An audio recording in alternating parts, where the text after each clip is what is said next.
Presidente de la República, tengo para mí que en realidad usted es un payaso y Víctor Trujillo es, en su caracterización de Broso, una de las mejores expresiones de homenaje a la historia de la carpa en México. Digo que es también usted un ignorante porque seguramente no atiende y menos entiende que Broso representa toda aquella expresión de ironía y divertimento que se empezó a gestar en nuestro país a finales de los 1800 y que alcanzó su cúspide entre los años 20 y los años 50, finalizando los años 50 del siglo pasado.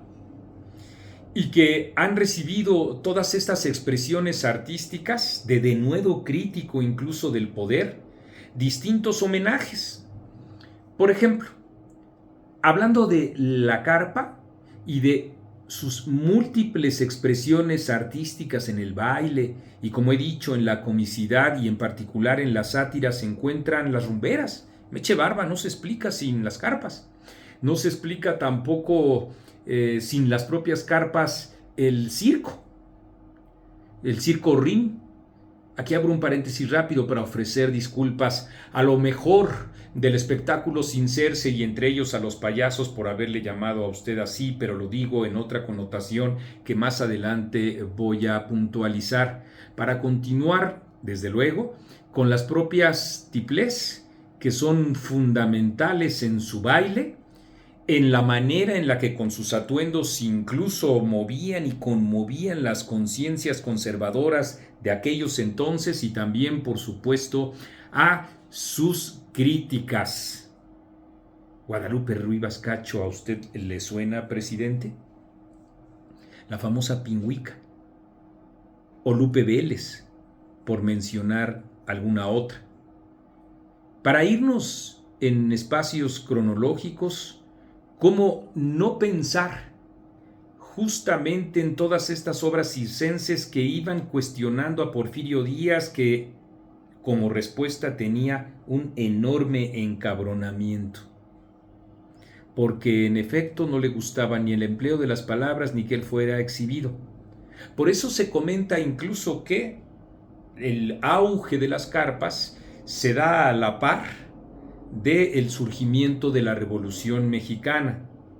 Más allá, desde luego, de las distintas otras raíces allende las fronteras del país que explican este fenómeno, como los juglares, como los misioneros españoles, pero que son fundamentalmente montajes para clases privilegiadas, cuando en realidad la carpa de la que nosotros estamos hablando, la que en nuestro país vivimos, fueron expresiones, como he dicho, populares aquí en la Ciudad de México, con los montables que iban recorriendo barrios y colonias, y digo aquí en la Ciudad de México porque fue donde sentó sus reales este espectáculo, pero que por supuesto se extendió en todo el país. Entonces, la burla, la ironía, era una moneda corriente como forma de crítica. Ya he dicho que a Porfirio Díaz, pero también montó en cólera a Venustiano Carranza, antes incluso Francisco y Madero, porque no hay poder que no se conmueva frente a el empleo de las palabras de doble sentido, para que haya también incluso, no sé, términos casi como de mecapalero, llenos de sal y pimienta, que para muchas buenas conciencias fueron todo un insulto, no solo para el poder, sino para el propio lenguaje, o en el caso de las tiples, no solo para ese lenguaje y la ironía, sino por su forma de vestir y lo que entonces se consideraba como una enorme procacidad.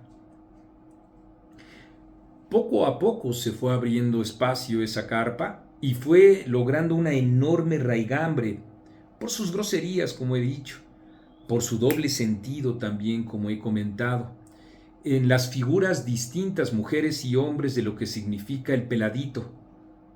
Y, presidente, así es como podemos ir entendiendo o poder al menos comprender que estas expresiones en nuestro país guardan una fortaleza enorme. Usted probablemente ha escuchado hablar de Manuel Medel, del Panzón Soto, que era un enorme crítico del poder y de los sindicatos de aquel entonces. Me estoy refiriendo, por supuesto, a entre los 40 y los años 50.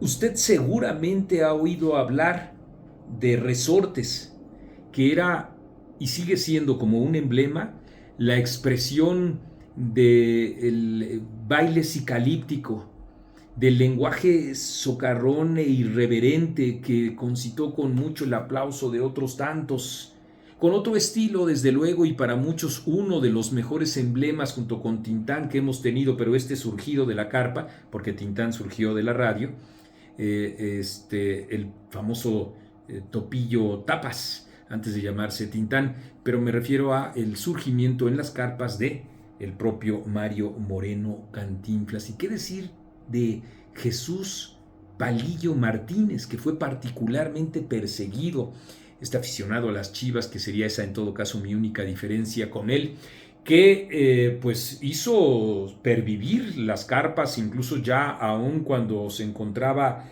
en su declive, y que seguía siendo un cómico que criticaba el poder? ¿Se acuerda usted de uno de sus grandes amigos, de José López Portillo? Bueno, pues Palillo Martínez tenía un gran montaje que se llamó Agarren a López por Pillo, y crítico desde luego él del poder, fue encarcelado incluso en varias ocasiones. Pero además, mujeres, presidente, mujeres como Lupita Vélez, que inició en carpas hasta llegar a ser una de las actrices más reconocidas en la historia de la cinematografía mexicana, con gran raigambre en Hollywood, junto con las grandes luminarias que allá también lograron tener en Hollywood una enorme presencia, que no cito ahora porque justamente estoy hablando de las carperas.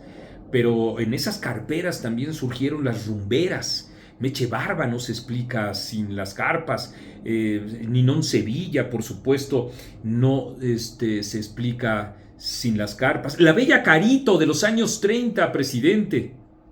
O qué decir, por supuesto, de ella misma a un lado de un negro impresionante que significaba el terror de muchos de los que asistían a estas obras, pero que ella atenuaba con el movimiento de su cadera y con la picardía que subyace al empleo mismo de la palabra negro para la representación que cada uno de nosotros en las imágenes psicalípticas que nos podamos hacer, de donde se han desprendido múltiples ingenios de la palabrería y el albur y el calambur de los mexicanos. Ahí, por cierto, sí, en una carpa, en la carpa Margo, que debería de ser para usted muy familiar, surgió María Victoria.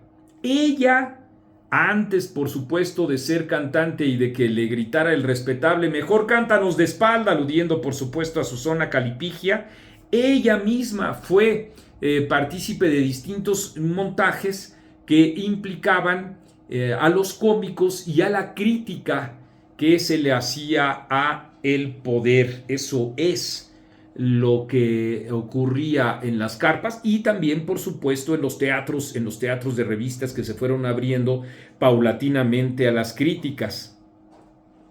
Hay distintos homenajes que se han hecho a los cómicos de aquel entonces, no solo Broso, no solo Víctor Trujillo, no, sino también un homenaje en el terreno del cómic, Gabriel Vargas, que en La Familia Burrón habló de la carpa en varias ocasiones. Yo tengo un recuento en la colección completa que tengo de La Familia Burrón de 17 ocasiones en las que alude a las carpas, y dentro de esas 17 siempre a Madame Borolé, que es una de las vertientes, la de las exóticas, que surgen también ahí de la propia carpa en medio de la censura, y por supuesto también de los cómicos que hablaban del poder, que lo denunciaban, que hablaban de lo codos que eran para distribuir en el pueblo las canonjías que ellos mismos en ese entonces querían tener del mismo gobierno, que era un ratero,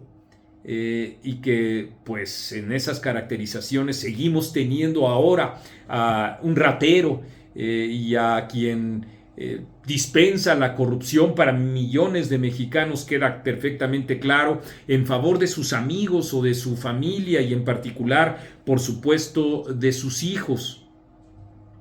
La connotación del payaso llegó justamente a partir de una forma de descalificar al otro, cuando fue en efecto teniendo otra vertiente. La con la que yo me quedo en la carpa es con la del payaso Pirrimplín, 1889, a finales de los años 19 del siglo siguiente, que se llamó Pirrimplín y que acudió justamente en uno de sus homenajes al ya mencionado ahorita Gabriel Vargas, para llamarle a los niños así, Pirrimplines, porque Pirrimplín fue un payaso famosísimo por sus críticas y era enano, cuando entonces poder decir enano no significaba un problema, y a los niños entonces les llamaba Pirrimplines, a Foforito, Cantarranas, el hijo adoptado por Regino y la propia Borolas, hermano de, así en esos términos, de Macuca y también del tejocote Regino. Bueno, pues en esas lides, claro que la carpa ha tenido distintas expresiones. En televisión, La Carabina de Ambrosio, que fue una de las obras importantes gestadas en nuestro país en los años 20 y que muchos ubican en los años 70 con Gina Montes y ubican con César Costa o Gualberto Castro, etcétera, etcétera. O La Caravana, poco después, en Imevisión, en televisión, lo que ahora es Televisión Azteca, en Televisión Azteca. De tal suerte que pues el estetoscopio de Broso y Broso, quiero decir, son otras dos de las expresiones populares que enalteciendo, continuando, interpretando, reinterpretando a la carpa le ha dado Víctor Trujillo. A unos nos gusta y a otros no. A mí en lo personal me gusta. A mí no me gusta. Inició muy al principio, ya después su aventura fue en el teatro y casi de inmediato en la televisión. A mí no me gusta Gaspar Enaine Capulina. A mí no me gusta, pues no sé, Clavillazo, ¿no? Hay a quienes les puede gustar. A mí me parece una comicidad un poco anodina. El Cantinflas de la televisión, destruido por Televisa, a mí en lo personal no me gusta. Me gusta más su visión de peladito. Pero es un asunto de libertades, en efecto. Y sí, así como muchos cómicos y muchas cómicas criticaron a los gobiernos, Celia Tejada en los años 20, pues Broso hace lo propio.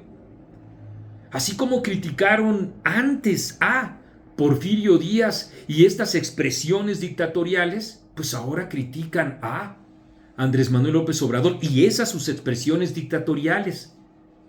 Que de todas maneras puede hacer esa crítica. ¿Cómo es posible que eso ocurra si en realidad es un dictador? No ocurriera. Bueno, pues ocurrió en nuestro país. Hay que leer, hay que revisar cómo dentro de las carpas al que era en efecto un dictador una vez y otra también, como he dicho, 1889, 1920, la primera fase de la carpa, y ya por supuesto en esta encumbre la crítica a la revolución, a la posrevolución y a la revolución institucionalizada, la crítica al partidazo único, por si quisiéramos hacer rápidamente una cronología que alcance como cúspide a Jesús Martínez el Palillo.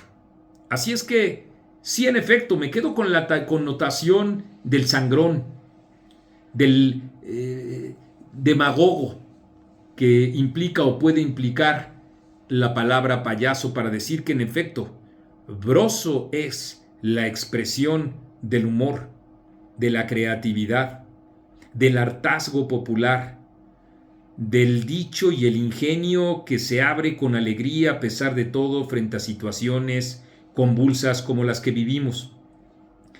Alguien que, comprometido dentro de la comicidad con el ejercicio de la sátira y la ironía, es parte de nuestra propia historia y una enorme tradición que seguramente usted no conoce ni conocerá, porque a usted la cultura no le interesa, y también ahora es, como entonces lo fueron tantos cómicos en épocas anteriores que he reseñado, un artífice fundamental para la defensa de la democracia.